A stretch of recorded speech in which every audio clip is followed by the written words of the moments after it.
Bonjour à toutes et à tous, je vous souhaite la bienvenue pour cette analyse technique. Nous sommes le samedi 27 novembre. Aujourd'hui, j'analyse le titre Ruby qui a clôturé hier à 25 €.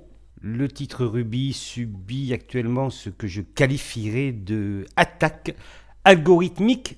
Vous voyez que là, au mois de juin 2021, nous faisons un plus haut par rapport au précédent sommet. Donc là, c'est pas mal. Vous voyez, c'est pas mal.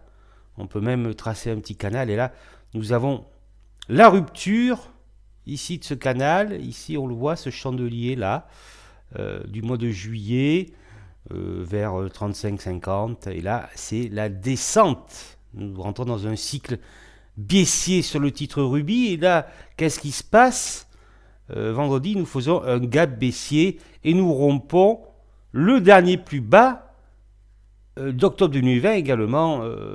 Donc sur la période, vous voyez, de septembre, juillet, bon, ça baissait un petit peu, mais surtout au mois de septembre jusqu'à fin octobre, le titre Ruby est très attaqué également. Donc là, hier, nous avons rompu ce point bas et nous avons fait un gap. Alors, est-ce que c'est un gap d'essoufflement? Nous le verrons bien sûr dans les jours suivants. Parce que vous voyez que là, voilà, elle avait également gapé ici, et c'était un gap, non pas de continuation, mais un gap d'essoufflement. Est-ce que c'est la fin de la baisse? C'est ce que nous allons essayer de déterminer. Mais bon, quand vous voyez le jour ici, mais également l'hebdomadaire, phase 4 de Weinstein, la plupart des intervenants vous diront de ne surtout pas acheter cette valeur. Et pourtant, Ruby est une très belle société qui gagne de l'argent, qui n'a jamais baissé son dividende comme Total. Je crois que c'est la seule société à vérifier. Enfin, en tout cas, qui n'a jamais baissé son dividende. Et c'est à vérifier également, mais j'ai vu ici ou là quel côté en dessous de ses fonds propres. Voilà, c'est une très belle société, mais on va vous dire surtout n'achetez pas ça, parce que là, elle est en train de s'effondrer, et on va vous dire surtout, voilà, vous voyez, elle a encore fait un gap là hier, donc surtout attention, n'achetez pas cette valeur, n'achetez pas cette valeur qui gagne de l'argent, qui distribue un dividende d'1,80 €, voilà. Enfin voilà, Ruby, c'est quand même une société qui est connue et qui gagne de l'argent et qui était bien orientée. Vous voyez cette orientation, si on regarde en mensuel, c'est une belle société. Bon là, effectivement, il y a une souffrance du titre, après le sommet d'avril 2018. Donc là, un point bas, de nouveau, un haut de moins en moins haut. Ici également, rupture du Kumo-span, ici, réintégration, malheureusement, on ne passe ni la moyenne 20, ni Kijun-sen ici, et actuellement donc une rechute. Je reviendrai en mensuel, mais ce que je vais vous montrer, c'est pour moi l'unité de temps la plus importante sur cette valeur, c'est le trimestriel. Et le trimestriel,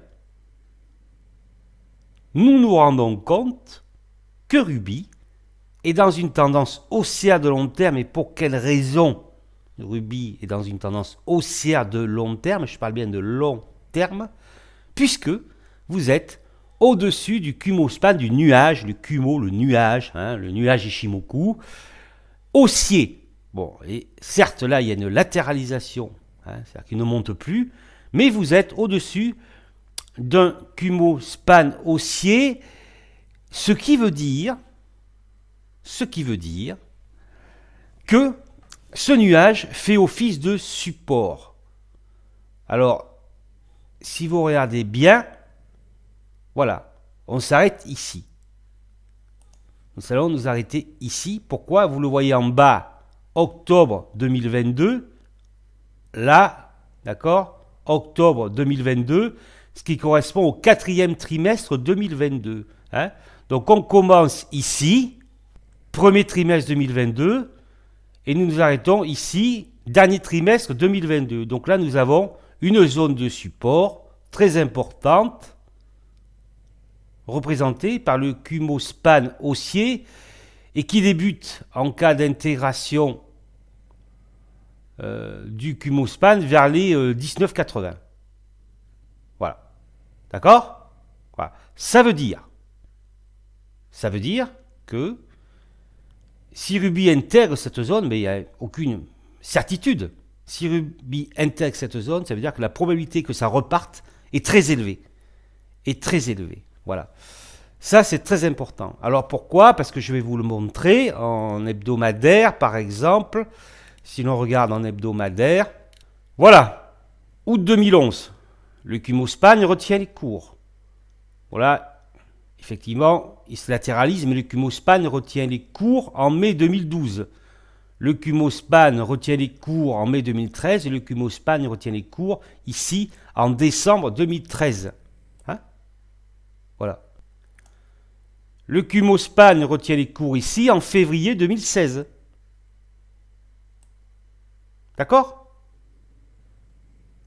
Alors là,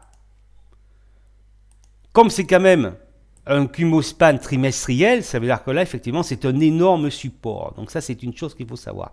Ça veut dire que si on intègre sans aucune certitude, attention, hein, ce n'est pas dit que Ruby intègre ce Cumo. La probabilité qu'après ça fasse ça est très forte. D'accord? Voilà. Qu'on reparte vers, voilà, ici, là, vers les 38. Hein. Qu'on double, en fait. Hein. C'est très élevé, il faut le savoir. Alors, ce que l'on remarque également sur le titre Ruby, c'est que nous avons une ligne de support très importante autour des 23, ici, des 23 euros, ce sont des points bas. Hein, des points bas. 23, 24 euros. Et nous voyons que Ruby, hier, la séance d'hier du 26 novembre, a bien intégré déjà, s'est rapproché, je dirais, voilà, des 24 euros. Alors, vous voyez, on le voit également en mensuel. Vous voyez ces points bas là? Vous voyez là, sur quand même plusieurs mois, ces points bas constituent une zone de support, c'est-à-dire entre 23 et 24 euros. Ce qui veut dire, là je crois que de mémoire elle est tombée à 24,38, ce qui veut dire que voilà, elle peut très bien aller jusque-là et repartir. Voilà, donc là, la baisse est quand même importante. Je vous l'ai déjà répété, très belle société. Bon, le secteur actuellement est bon. Un secteur, je dirais, c'est le moins qu'on puisse dire, qui n'est pas en vogue. Mais le fait est que Ruby, ce n'est pas Far Next. Voilà, c'est la première qui me vient à l'idée. Hein. Alors, vous voyez, cette zone de support très importante, ce qui fait que Ruby pourrait, dans le cas où elle intègre cette zone, rebondir. Alors, vous avez également une zone très importante, c'est celle-là, l'ancienne résistance. Hein, voilà. Ici, l'ancienne résistance à 19,86. Donc, en gros, ça correspond grosso modo à l'entrée du Cumo trimestriel. Hein. Vous voyez que là, en janvier 2015, voilà, on franchit cette résistance. Voilà. Ce qui veut dire que Ruby, soit Ruby s'arrête là où elle s'est arrêtée vendredi, juste avant de toucher le support, soit elle intègre la zone des 23-24 euros, et là ça repart, soit elle peut aller jusqu'aux 20 euros. Voilà. Imaginons s'il y a une correction sur les marchés, et là avec les habillages de portefeuille, on pourrait vendre ce qui est vendu. D'accord? Voilà. Donc il y a un risque que la baisse ne soit pas terminée sur Ruby. Bien sûr, l'intraday, ce n'est pas la peine de le faire puisque c'est totalement baissier. Mais ce que l'on vise en rebond technique sur le titre, en unité jour, c'est Kijun, c'est toujours pareil. Hein. On le voit ici. Voilà. En mensuel, elle a rebondi sur Kijun et après, Kijun a fait office de résistance. Donc c'est la même chose. La première zone à viser en unité jour, c'est Kijun, mais attention, il y a encore l'angle là, c'est pas sûr que ça s'aplatisse encore. Hein, 26,70. Voilà. Je crois que j'ai fait le tour. Je pense que Ruby, donc moi j'ai des actions, arrive dans une zone d'accumulation. Bien sûr, ce n'est, comme mon avis, ce n'est pas un conseil, puisque voilà, la plupart des intervenants vous diront surtout, comme je le répète, de ne pas acheter ce titre.